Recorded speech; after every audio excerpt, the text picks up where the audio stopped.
Achilles drew a deep sigh and said, "You know it? Why tell you what you know well already? We went to Thebe, the strong city of Aeacian, sacked it, and brought hither the spoil. The sons of the Achaeans shared it duly among themselves, and chose lovely Chryseis as the meed of Agamemnon. But Chryses, priest of Apollo, came to the ships of the Achaeans to free his daughter, and brought with him a great ransom. Moreover, he bore in his hand the scepter of Apollo, wreathed with suppliant's wreath. And he besought the Achaeans, but most of all the two sons of Atreus, who were their chiefs. On this the rest of the Achaeans with one voice were for respecting the priest and taking the ransom that he offered, but not so Agamemnon, who spoke fiercely to him and sent him roughly away. So he went back in anger, and Apollo, who loved him dearly, heard his prayer. Then the gods sent a deadly dart upon the Argives, and the people died thick on one another. For the arrows went every whither among the wide host of the Achaeans. At last the seer in the fullness of his knowledge declared to us the oracles of Apollo, and I was myself first to say that we should appease him, whereon the son of Atreus rose in anger, and threatened that which he has since done. The Achaeans are now taking the girl in a ship to Chryse, and sending gifts of sacrifice to the god, but the heralds have just taken from my tent the daughter of Briseis, whom the Achaeans had awarded to myself.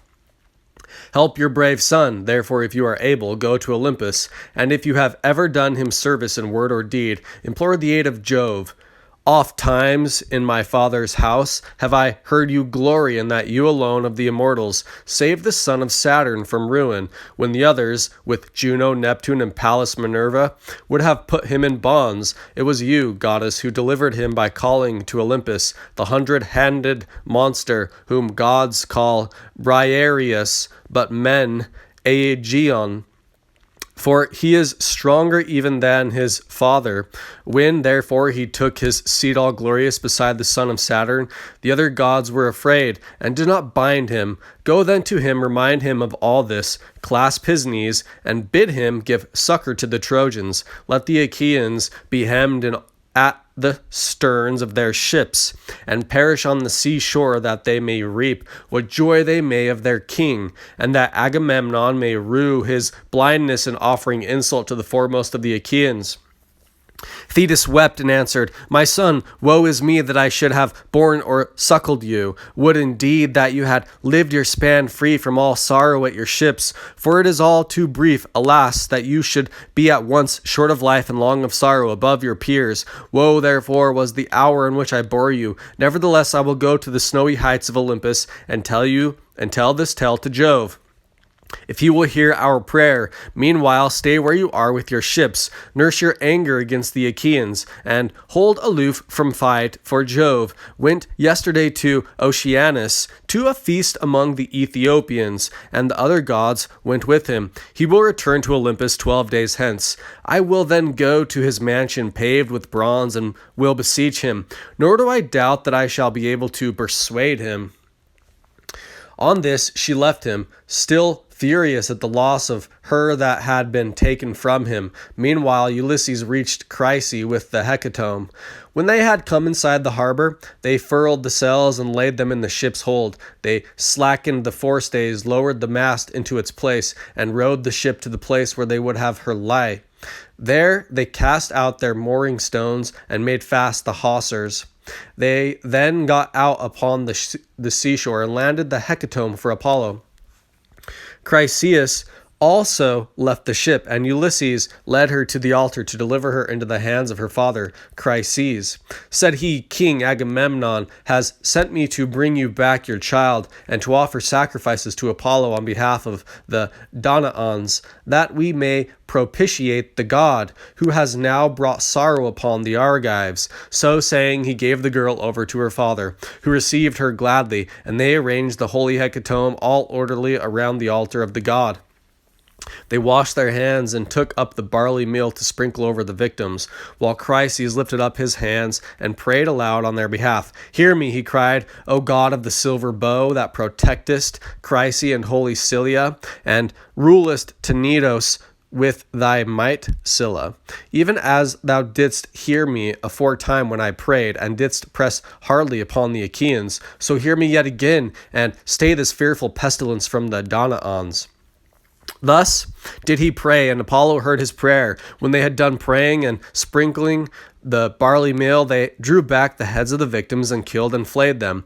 They cut out the thigh bones, wrapped them round in 2 layers of fat, set some pieces of raw meat on the top of them, and then Chryses laid them on the wood fire and poured wine over them, while the young men stood near him with 5-pronged spits in their hands. When the thigh bones were burned and they had tasted the inward meats, they cut the rest up small, put the pieces upon the spits, roasted them till they were done, and drew them off. Then, when they had finished their work and the feast was ready, they ate it, and every man had his full share, so that all were satisfied as soon as they had had enough to eat and drink. Pages filled the mixing bowl with wine and water and handed it round, after giving every man his drink offering. Thus all day long the young men worshipped the god with song, hymning him and chanting the joyous paean, and the god took pleasure in their voices. But when the sun went down and it came on dark, they laid themselves down to sleep by the stern cables of the ship, and when the child of morning, rosy-fingered dawn, appeared, they again set sail for the host of the Achaeans. Apollo sent them a fair wind, so they raised their mast and hoisted their white sails aloft as the sail bellied with the wind of the ship flew through the deep blue water, and the foam hissed against her bows as she sped onward. When they reached the wide stretching host of the Achaeans, they drew the vessel ashore, high and dry upon the sand, set her strong props beneath her, and went their ways to their own tents and ships. But Achilles abode at his ships and nursed his anger. He went not to the honorable assembly and sailed not forth to fight, but gnawed at his own heart, pining for battle and the war cry. Now after 12 days the immortal gods came back in a body to Olympus, and Jove led the way. Thetis was not unmindful of the charge her son had laid upon her, so she rose from under the sea and went through great heaven with early morning to Olympus, where she found the mighty son of Saturn sitting all alone upon its topmost ridges. She sat herself down before him, and with her left hand seized his knees, while with her right she caught him under the chin and besought him, saying, "Father Jove, if I ever did you service in word or deed among the immortals, hear my prayer and do honor to my son, whose life is to be cut short so early. King Agamemnon has dishonored him by taking his prize and keeping her. Honor him then yourself, Olympian lord of counsel, and great victory to the Trojans, till the Achaeans give my son his due and load him with riches and requital." Jove sat for a while silent and without a word, but Thetis still kept firm hold of his knees, and besought him a second time. "Incline your head," said she, "and promise me surely, or else deny me, for you have nothing to fear, that I may learn how greatly you disdain me." At this Jove was much troubled and answered, "I shall have trouble if you set me quarreling with Juno, for she will provoke me with her taunting speeches. Even now she is always railing at me before the other gods and accusing me of giving aid to the Trojans. Go back now, lest she should find out. I will consider the matter, and will bring it about as you wish. See, I incline my head that you may believe me. This is the most solemn promise that I can give to any god. I never recall my word or deceive, or fail to do what I say when I have nodded my head." As he spoke, the son of Saturn bowed his dark brows, and the ambrosial locks swayed on his immortal head, till vast Olympus reeled. When the pair had thus laid their plans, they parted, Jove to his house, while the goddess quitted the splendor of Olympus and plunged into the depths of the sea. The gods rose from their seats before the coming of their sire. Not one of them dared to remain sitting, but all stood up as he came among them. There then he took his seat, but Juno, when she saw him, knew that he and the old merman's daughter, silver-footed Thetis, had been hatching mischief, so she at once began to upbraid him. "Trickster," she cried, "which of the gods have you been taking into your counsels now? You are always settling matters in secret behind my back, and have never yet told me, if you could help it, one word of your intentions." Juno, replied the sire of gods and men. You must not expect to be informed of all my counsels. You are my wife, but you would find it hard to understand them when it is proper for you to hear. There is no one, god or man, who will be told sooner. But when I mean to keep a matter to myself, you must not pry nor ask questions. Dread son of Saturn, answered Juno. What are you talking about? I pry and ask questions. Never I let you have your own way in everything. Still, I have strong misgiving that the old merman's daughter, Thetis, has been talking you over, for she was with you and had hold of your knees this selfsame morning. I believe, therefore, that you have been promising her to give glory to Achilles, and to kill much people at the ships of the Achaeans. Wife, said Jove, I can do nothing but you suspect me and find it out. You will take nothing by it, for I shall only dislike you the more, and it will go harder with you. Granted that it is as you say, I mean to have it so. Sit down and hold your tongue as I bid you for it. As I bid you for, if I once begin to lay my hands about you, though all heaven were on your side, it would profit you nothing. On this Juno was frightened, so she curbed her stubborn will and sat down in silence.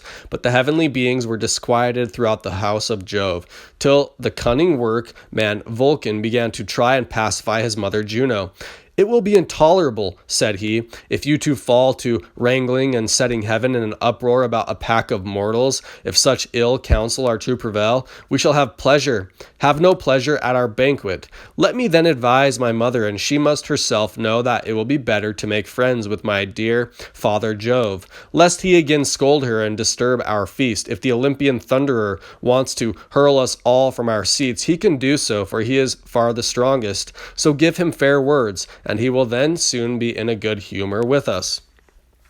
As he spoke, he took a double cup of nectar and placed it in his mother's hand. Cheer up, my dear mother, said he, and make the best of it. I love you dearly, and should be very sorry to see you get a thrashing, however grieved I might be. I could not help, for there is no standing against Jove. Once before, when I was trying to help you, he caught me by the foot and flung me to the heavenly threshold. All day long, from morn till eve, was I falling, till at sunset I came to the ground in the island of Lemnos, and there I lay with very little life left in me, till the Sintians came and tended me.